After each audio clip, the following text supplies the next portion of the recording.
хамгийн их алддаг хамгийн их одоо энэ сэдвүүдээр одоо ихэнх хүүхдүүд маань одоо бодож чадахгүй байдаг учраас энэ сэдвийг сонгож авч сүүлийн 7-8 жил бид нар Дорнод аймгийн улсын тэргүүний үндэсний лаборатори хаан уул зохицлоор сургууль дээр математикийн багш нар аймгийн хэмжээний математикийн багш нартай хамтарч бид нар энэ сургалтыг үе шатаагаар зохион байгуулж гисэн.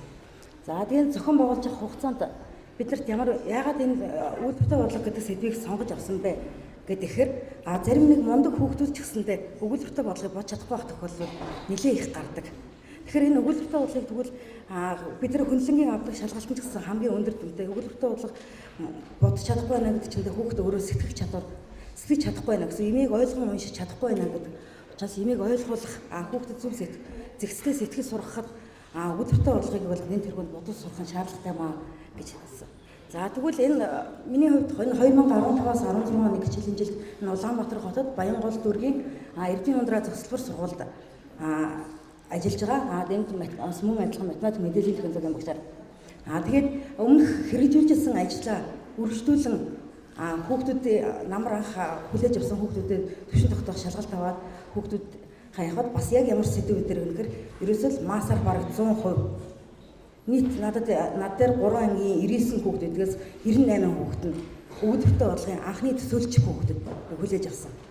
За тийм учраас энэ хүүхдүүдийг богино хугацаанд тэр зам би чир ахлах ангид 10 дугаар ангид ордог хүүхдүүд учраас эднийг яаж богино хугацаанд одоо энэ зэгцтэй мэдлэгийг олгох уу гэсэн шаардлага гарч ирсэн учраас хичээл дээр болон мөн сургуулийн хүүхд хөгжүүлэх цагаар бас энэ хүүхдүүдийг бол ямар ч байсан математик хичээлийн хоцрогдол мөн өгүүлбэртэй бодлого бодуулахад бол бас нэлээд үлхэц өгөх шаардлагатай байна гэж үзсэн. За энийг богино хугацаанд шийдэх хамгийн гол оновчтой арга бол ерөөсөө хан активын хичээлүүд өгүүлбэртэй бодлого бодох мөн бусад хичээлүүдийг тэнд яаж юм гэхээр хүүхдүүдэд айлуулах тухайн агуулгыг тухайн хичээл цаг дээр ойлгоогүй байлаа гэхэд тухайн агуулгаа тэнд өстэй бодлого жишээнүүдийг харж бодох мөн түүний дуурайлан зохион бодох аргыг бол одоо хүүхдүүд илүү даваа эзэмшиж чадж байгаараас. За тийм учраас бид нар энэ сургалтаа хичээлээ зохион байгуулахад анх мэдээж хүүхдүүдээ эхлээд оншил тогтоогоод тэгээд оншил тогтоох явцдаа хүүхдүүдийн нийт 90 ихэнх алддаг сэдв нь ер нь угаасаа өмнөх ажиллаж ирсэн сургууульч тэр одоо энэ сургуульч тэр байгаа нийтлэг алдаа бол ерөөсөө өгүүлбэртэй бодлого гэдэг ерөөсөө төсөөлөхгүй байгаа хүүхдүүд тэр яаж энэ бодлого чиглүүлэх үү гэдэг сургалтыг бол яалж авахгүй юу зохион байгуулсан зүйлтэй.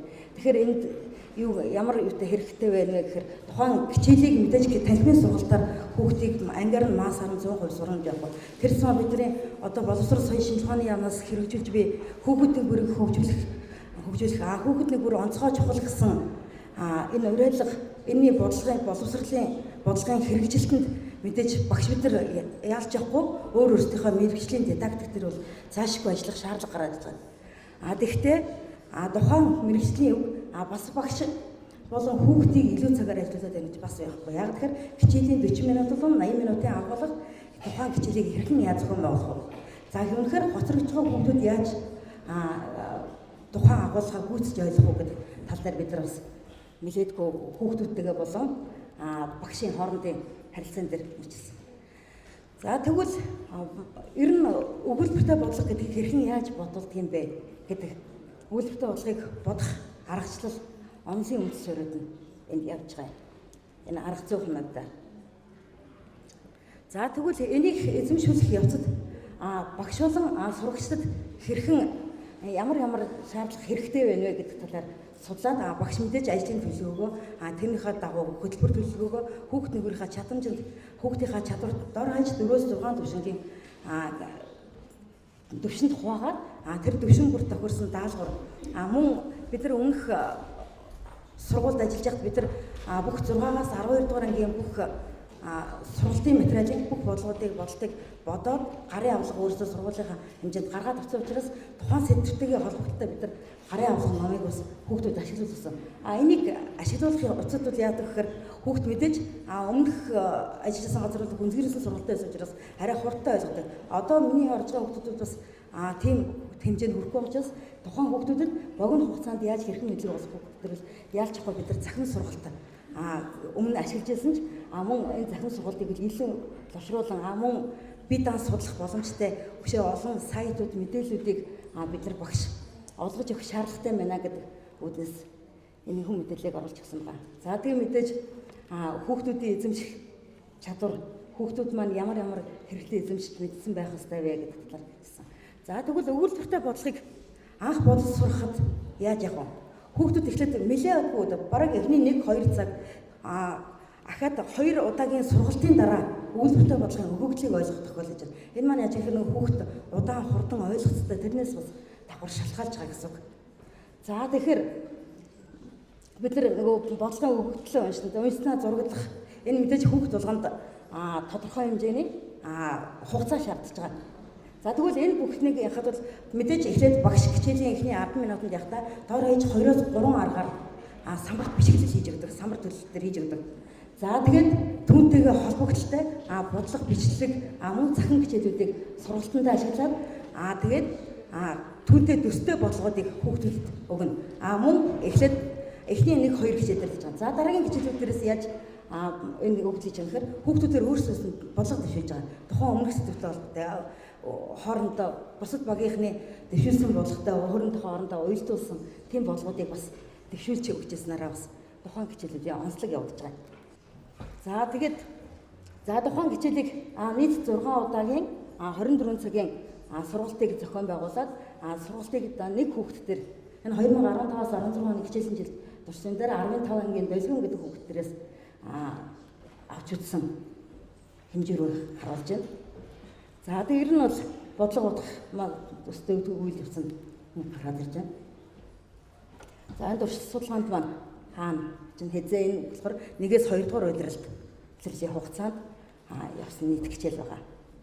За анх хүүхдүүдийн маань гарааны үнэлгээ 3 анги дээр авч ирсэн өгүүлбэртэй бодлого сэдвээр авч ирсэн. За тэгээд хичээлийн явцад тухайн орсон цаг бүр дээр хүүхдүүдийг ажиглалтын хуудасаар бөглөж явсан. Мөн багаар болсон хүүхдүүдийг өөрсдөр нь үнэлүүлж явсан. Тэгээд нийт нэлбэр дүн мөн багшийн өөрөө ажилласан гэсэн. За тэгэхээр түрүүний авсан хүүхд долгион гэдэг хүүхдээр авсан туршилт дээр энэ тухайн хичээл дээр хүүхдүүд хэрхэн яаж агсан бэ гэдэг дээр бас үзүүлээд яваад харуулсан байна.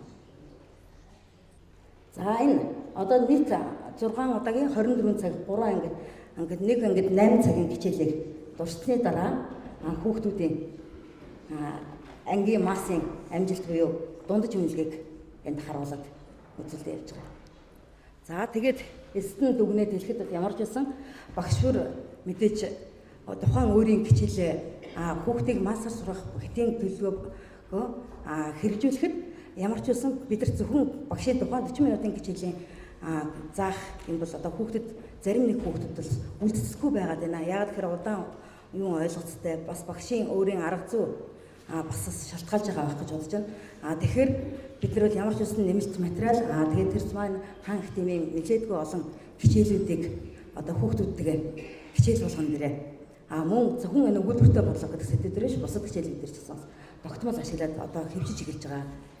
За тэгэхээр мэдээж цаашид энэ хичээлүүдийг сонгон ашиглаж одоо ашиглахад манай мэргэжил багш нар мөн зөвхөн хаан их тэмээ хичээл гэхгүй мөн бусад хичээлүүдийн хоорондын холбоог гарч ирэхэд бас бусад одоо сайт юмнуудыг нээлттэйхэн програмуудыг бас ашиглах боломжтой маа гэдгийг бас энэ санаагаараа дэвшүүлж байна. За тэгээд ямар ч үсэн одоо мэдээж сургалтын хүүхдийг массаар одоо өгүүлбэртэй бодлогод сурахад зохион байгуулж байгаа сурахын тулд хаан академийн захин хичээл мөн гарын авилгыг одоо туршин хэрэгжүүлж байгаа. Үүний үр дүн тогтоогоод засан сайжруулах одоо үйл ажиллагааг бол хүүхдийн хөгжүүлэх цагаар бол тогтмол хийж одоо үр дүн туршиж явж байна. Тэгээд үүнийг хэлцүүлж байна гэж үзэж байна. Тэгэхээр ямар ч үсэн бодлого удна гэдэг бол ямар ч үсэн хувь хүнийхээ хувьд бол аз жаргал юмаа гэдэг сайхан үгээр илтгэлээ өндөрлөё.